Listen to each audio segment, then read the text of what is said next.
mofinaina isan'andro atolotry ny mpitandrina rakotina valina maoly.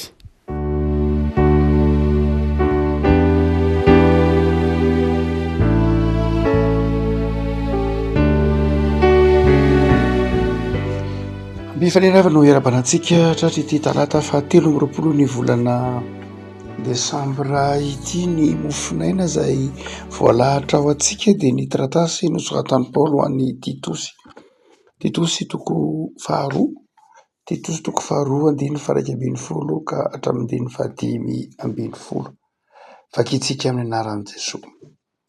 Fa efa miseho ny fahasoavan'Andriamanitra izay famonjena ny olona rehetra. Mampianatra antsika handa izay toe-panahy tsy araka an'Andriamanitra sy ny filan'izao tontolo izao ary ho velona amin'ny onony sy ny marina ary ny toe-panahy araka an'Andriamanitra amin'izao fiainana ankehitriny izao. Miandry ny fanantenana mahafinaritra sy ny fisehoan'ny voninahitr'Andriamanitra lehibe sady mpamonjy antsika dia Jesosy Kristy izay nanolotra ny tenany hamonjy antsika mba hanavotany antsika ho afaka amin'ny ota rehetra sy hanadiovany izay olona ho an'ny tenany sady ho mazoto indrindra amin'ny asa tsara izany.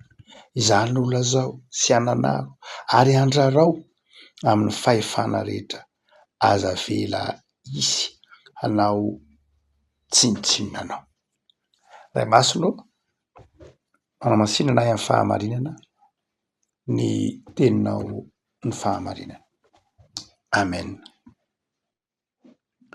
Ity taratasy ho an'ny Titosy ity rehefa malala dia taratasy nosoratana ho ana evanjelistra izay niasa tao amina firenena na faritra izay maherisetra, maditra, mafy-loha tany Kreta.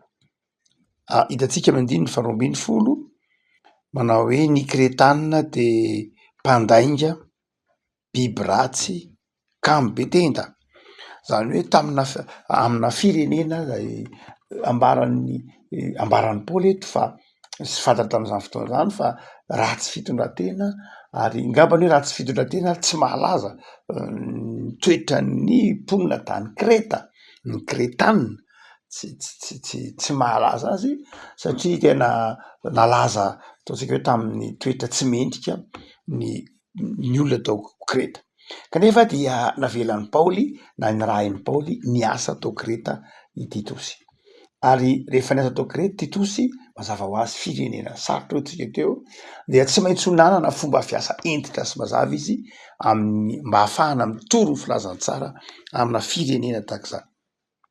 Ary dia anankiray amin'ireny ny modely izay tsy maintsy alaina tahaka ka dia niezaka Titosy ho modely alaina tahaka ary izay mahatonga ny andiny farany amin'ny 4 hoe mazoto amin'ny asa tsara, izany hoe nitaon'ny Paoly Titosy mba hazoto amin'ny asa tsara, mba ho mpitarika zany ary hanome modely na lasitra ho alay tahaka. Tsy dia hoe mora akory ny hoe manome modely amina firenena sarotra tahaka ny tao Kreta satria ilay sain'ilay olona mihitsy no tsy madio Paoly. Mazava ho azy hitantsika amin'ny 10 amin'ny toko 1 hoy Paoly: madio avokoa ny zavatra rehetra raha amin'ny olona madio. Mazava be ny tenin'ny Paoly eto hoe raha amin'ny olona madio dia madio ny zavatra rehetra. Fa raha amin'ny olona voaloto sady tsy mino dia tsy misy madio na inona fa voaloto ny sainy na ny fieritreretany. Azontsika iresahana amin'izao vanim-potoana antsika izao, raha madio ny sain'ny olona dia madio ny fomba hankalazany Krismasy. Raha maloto ny sainy dia na dia izay mety ho fankalazany hafan'ny Krismasy ara dia ho eritreretiny ho maloto. Fa zava-dehibe ilay tenenin'ny Paoly eto hoe madio saina izay tenenin'ny Paoly eto izay tsy nanana ny olona tao Kreta dia maloto ny saina ka izay mety ho atao rehetra dia ahitana tsinony avokoa, izay rehetra atao dia ahitana lafiratsiny avokoa. Marina loatra fa ny zavatra rehetra tsy voatery hoe tsisy lafiratsiny fa izao tsy mijery ny zavatra amin'ny lafy tsara, tsy mijery ny zavatra am'izay mety mba mety ho atsara azy, tsy mijery ny zavatra am'izay mety ho mahasoa, fa izao zay rehetra atao dia zay rehetra hita dia maloto sy ratsy avokoa.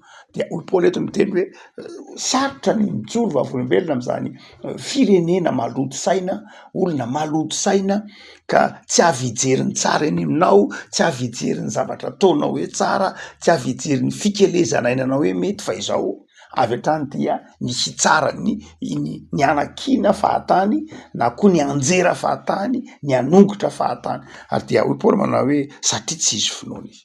Eto ary Paoly de manentana mafy any Titosy manao hoe aokenao na inona ny fahasarotana zany fijoroana vavolombelona amin'ny fiarahamonina misy any Krety zany, de zao no ataoko anao, aokenao azoto mandrakariva, azoto mandrakariva, hiezaka mandrakariva anao ny asa tsara. Manome lalakevitra roa Paoly eto any Titosy mba hatongavana am'izany hoe asa tsara zany. Inona ny votoatin'ny torotenin'ny Titosy? Inona ny votoatin'ny mety conférence ataon'ny Titosy? Inona ny votoatin'ny asa soratra mety ataon'ny Titosy mba hahatonga ny olona azoto amin'ny asa tsara, mba hahatonga ny olona azoto amin'ny asa tsara. Asa tsara eto de zao ergone moa teneny eo, asa vatana mihitsy io, asa fikelezana iny io, asa mila fiezahana io, dia tsara tenen'ny Paoly eto hoe kalos, ny teny hoe kalos dia zavatra mahafinaritra, manitona ny maso, zavatra manaitra. Misaotra masina moa misy vombolana anankiroa firesaky Paoly, ny antsoina hoe kalos zay mitovy dika am'teny hoe qualité, na zavatra mba qualité zany, zavatra beau, zavatra mahafinaritra, tsara jerena, zavatra misy estetika zany no atao hoe kalos. Fa ny anankiray fampiasan'ny Paoly de ny antsoina hoe akatos, izay indray dia bon na tsara amy lafiny moral, tsara amy lafiny ataontsika hoe mifanaraka amin'ny mety amin'ny fahendrena. Ka io samy ampiasain'ny Paoly na ny tsara moraly zay ataony hoe agatos, sy ny tsara manitona ny maso, mahafinaritra ny jery azy, kalos. Eto dia i Paoly dia miresaka manokana amin'ny Timoty, amin'ny Titosy, tsy lafiny bon, tsy lafin'lay agatos, fa lafiny kalos zany lay lafiny tsara, lay zavatra mendrika jerena, manitona maso. Ary satria ny olona tao Kreta mazava ho azy kamo be tenda hoy Paoly eto io, zany hoe olona kamo, nefa de mihinan-kanina foana, de izany olona kamo, rehefa manao zavatra de kitoto, rehefa manao zavatra de zara fa vita, satria kamo, tsy misy estetika ny zavatra atao, tsy vita araka ny tokony ho izy ny zavatra atao, mety ho tsy mahatratra ny délai, tsy manaraka norme, zany ny antsoina hoe tsisy kalos. Dia zany nitretra ny olona tao Kreta zay mifanohitra amin'ny toe-tsaina protestant na toe-tsaina calviniste. Fantatsika tsara ny fahasarota-piaron'ny Calvin amin'ny antsoina hoe kalos, amin'ny antsoina hoe estetika, hoe rehefa manao zavatra de manao zavatra tsara. Zany zavatra nahasarotiny amin'ny Calvin mihitsy, ary mahasarotiny amin'ny protestant hoe rehefa mba manao zavatra ianao de manao zavatra mahafinaritra, mba tsy hoe manao zavatra de manao zavatra madonda be, fa manao zavatra manitona ny maso amin'ny lafin-javatra maso samy hafa mihitsy io. Ary dia tsy hoe be rentirenty be ohatrany tamin'ny andron'ny baroka na ohatr' zany, tamin'ny architecture na ny fiakanjo tam'izany fotoana zany, fa zavatra tsotra nefa manitona nefa tsara. De eto Paoly de manavatra ny Titosy, manome ianao modely, de tezao ny olona izay manodidina anao, tezao ny fiangonanao, tezao ny mpiarabelona aminao, mba azoto hanao zavatra tsara izy, fa tsy zavatra petatoko, tsy zavatra zara fa vita, tsy zavatra ratsy be mijery azy. Ary de manome vahaolana ny Titosy izy hoe reto zavatra roa reto dia atao ventin-dresaka, sasao amin'reto zavatra roa reto mihitsy ny sainy mba hahatonga azy hanao zavatra tsara.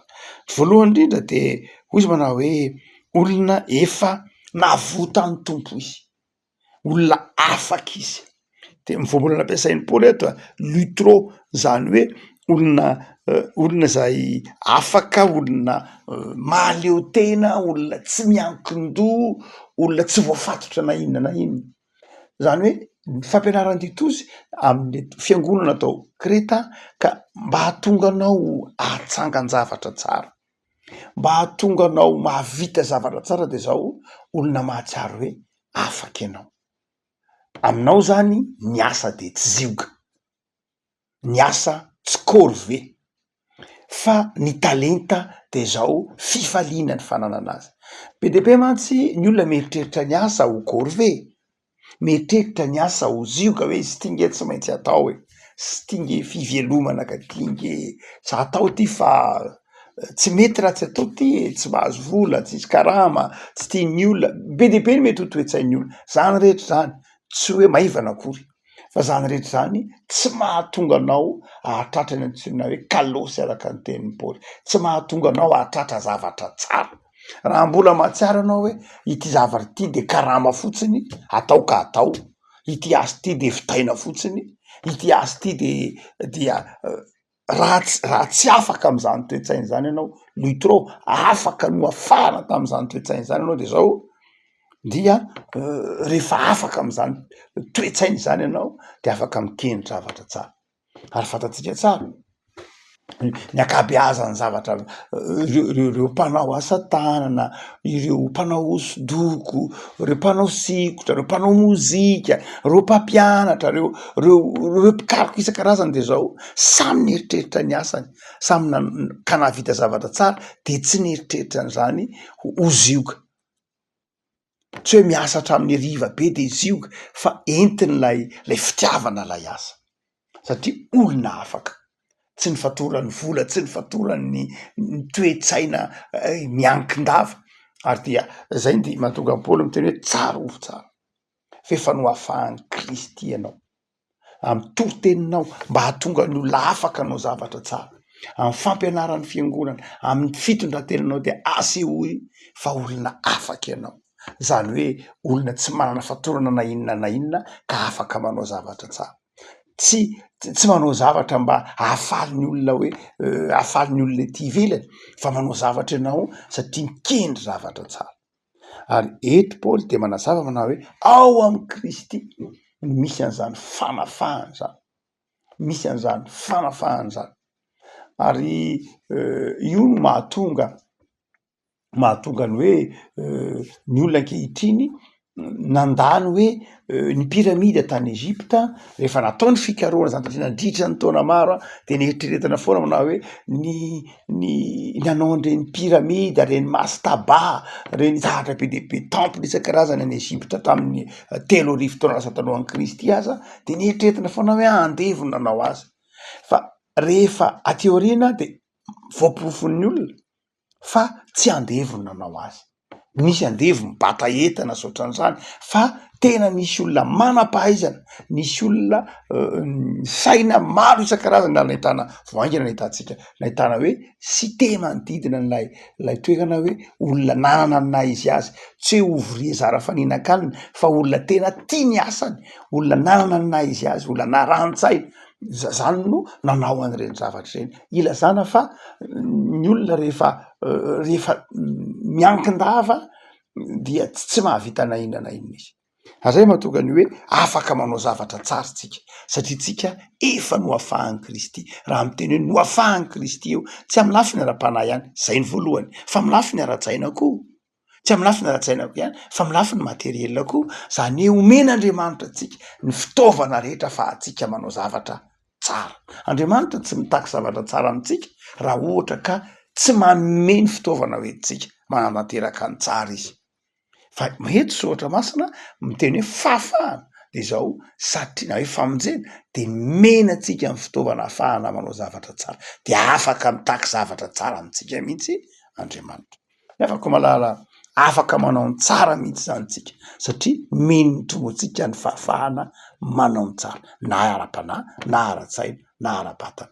De am'izao taona vaovao avy afaka herinandro vitsy zao de ataovy tanjona ny hoe za hiezaka hanao zavatra tsara amin'ny fiainana, amin'ny asa, amin'ny fikelezana aina. Ny antony de zao satria efa noetry ny tompo tao anatin'ny toe-tsaina ty zavatra tsara. Ny azo fijalian'i Kristy no nandravana ny zavatra ratsy rehetra, ny toe-tsaina ratsy, ny kitoto, ny fitiavan-tena, ny ratsy rehetra efa nombona tao amin'ny azo fijaliana, fa ny tsara rehetra kosa efa noety ny tompo aty anatintsika amin'ny alalan'ny fanahy. No zany de zao tokony afaka manao asa tsara isika. Fa ny faharoa sady faran'izay asehon'ny Paoly hoe mahatonga ny olona ahatsiaro afaka manao zavatra tsara de ny fahafanafana nataon'i Kristy olona afaka isika. Fa ny faharoa de zao olona efa nodioviny sika. Tsy amin'ny 10:20 io izay nanolotra ny tenany hamonjy antsika mba hanafotany antsika ho afaka amin'ny ota rehetra sy hanadiovany izay olona ho an'ny tenany sady ho mazoto indrindra amin'ny asa tsara. Ny olona madio, midiovin'ny tompo no afaka manao asa tsara. Tsy hoe nomen'ny tompo ny fahafahana afaka manao ihany izy, fa izao madio izy. Calvin maka manao hoe ny teny manao hoe mahampanota antsika nge ozy na inona fikendrenao anao zavatra tsara de zao hiteny am'ty tananao ihany ny mahampanota anao. Mety manao asa soa ianao, mety mahafoy zavatra maro isan-karazany ianao, fa raha tsy nidiovin'ny tompo Jesosy ianao de zao hiteny am'ty tanana ataonao eny sy eny am'ty tongotra lehanao eny hiteny ny mahampanota anao. Azay mahatonga amin'ny Paoly eto manazava manao hoe izay ange ny antony nanadiovan'ny tompo atsika mba afaka manao asa tsara itsika ka tsy ditanana mpanota manao zavatra fa ditanana voadion'ny rano Kristy. Voalohany ampiasain'ny Paoly amin'ny 10:20 teo hoe nodiovina katarijo. Raha tena lazaina de zao ny heviny dia ohatrany hoe no avaozina, no esorina lay loto rehetra, no esorina lay fakofako rehetra iny dia no avaozina ka tonga vaovao. Ary ndraindray raha andikana izy io ilazana hoe nidiovina tamin'ny fahasiahana, nidiovina tamin'ny faharatsiana, ny esorina lay loto manakony ka hita lay endriny tena madio tsara. Zay le hoe katarijo. Ary dia hoy Paoly manao hoe rehefa voadio tsara ianao, nitsahiranan'ny tompo ianao madio tsara de afaka mieritreritra anao zavatra tsara. Tandrify indrindra am'lay tenentsika eny amin'ny 10:20 hoe rehefa madio ny saina, madio tsara ny fo, madio ny eritreritra de afaka mikendry anao zavatra tsara. Afako mazava be ny teolojia no antsoina hoe fanadiovana. Ny jiosy moa manana ny antsoina hoe mikeva. Mikeva amin'ny jiosy io zay fantatry tamin'ny andron'i Jesosy. Isaky ny miasa ny jiosy de manao zava-dehibe ny fanadiovana. Mikeva any hoe tsy le fanadiovana miala am'le hoe loto fako ohatr'izany fa miala am'le impureté mihitsy dia misasa foana isaky ny hiditra tokantrano, misasa matetika avy amin'ny mikeva io nge na tonga amin'ny batisan'i Jaune. Batisan'i Jaune nge mikeva zany hoe toy ny fanalana ny loto ny batisan'i Jaune. Zay mahatonga ny batisa kristianina tsy mitovy amin'ny batisan'i Jaune satria ny batisan'i Jaune de zao tena totsika hoe purification. Marina fa misy an'izay ihany ny batisa kristianina mazava ho azy, fa tsy zay ihany, tsy purification fotsiny batisa kristianina fa grâce, zany hoe tena fahasoavana, rano mikorina, rano miditra ny anaty, zay ny dikan'iny hoe rano mitete amin'ny batisa kristianina iny, tsy hoe manadio ihany iny fa tena toy ny source, toy ny rano mamelona sy manome aina. Zay mahatonga ny batisa kristianina ho fahasoavana.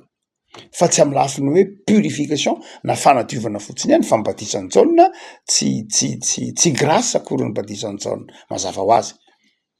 Satria ny grâce maimai-poana, ny batisan'i Jaune tsy grâce fa ny batisan'i Jaune fanadiovana. Ary zay mahatonga ny hoe batisan'i Jaune tsy ndray mandeha ihany, batisan'i Jaune miverimberina, azon'ny olona natao foana makeo amin'ny onon'ny Jordana isaky ny herinandro manjalo hoe Jaune mpanao batisy de atao de mibebaka izy de adiovina indray.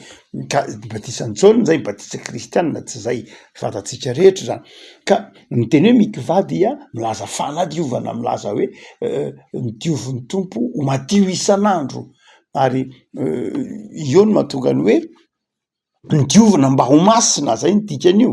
Ny fahamasinana mantsy dia karazan-drazana tsy hoe zavatra ataondray mandeha, tsy zavatra ataondre mandeha fa onareo amy teny frantsais misy processus zany hoe misy dingana maromaro no amin'ny mandehanany olona amin'ny fahamasinana fa tsy hoe vitandray mandeha akory bebaka ny olona dingana voalohany zay dia miezaka ny olona manao ny miainona ny tenin'Andriamanitra dia manao ny asa tsara ny olona zay no mahatokany hoe ny fizolona ho amin'ny fahamasinana dia misy dingana maro samihafa zay atao fa tsy hoe ndray mandeha koa satria ny fiainana mandrapatonga atsika am'lay tena lay fahatanterahana ao amin'ny Kristy rehefa mifeny eny amindreo an-lanitra ny tompo zay vao tena vita ny hoe dingana tanteraka amin'ny ady tsara ho amin'ny fahamasinana fa ny fahamasinana dia iainantsika isan'andro mietsara sy miavao isan'andro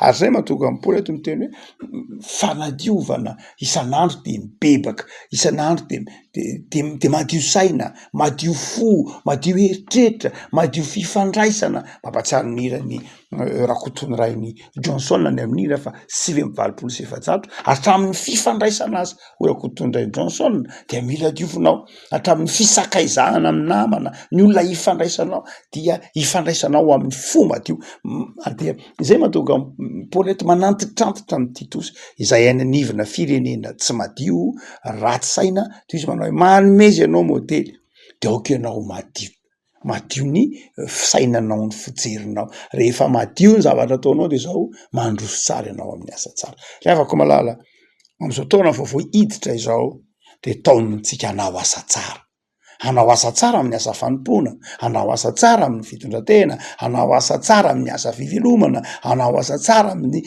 zavatra rehetra zay ekentsika atao na hampanaovina atsika afaka manao zany sika ary tokony anao zany sika anaty tsy maintsy manao zany mihitsy ary tsika ny antony de zao satria efa noafahan'i Kristy efa nodioviny Kristy efa nosasany Kristy ary efa omeny Kristy atsika ny fitaovana rehetra afahantsika mitondra asa tsara eo anivon'izao tontolo zao ka manjary modely alay tahaka isika amin'ny asa tsara ka fantatry ny olona rehetra hoe zany ka kristianina rehefa manao zavatra asa tsara ivavakisika tompo de misaotra anao zay noho ny amin'ity fotoana nomenao anay ity zay nafahanay namaky ny teninao ito manao anay atsiary fa izahay dia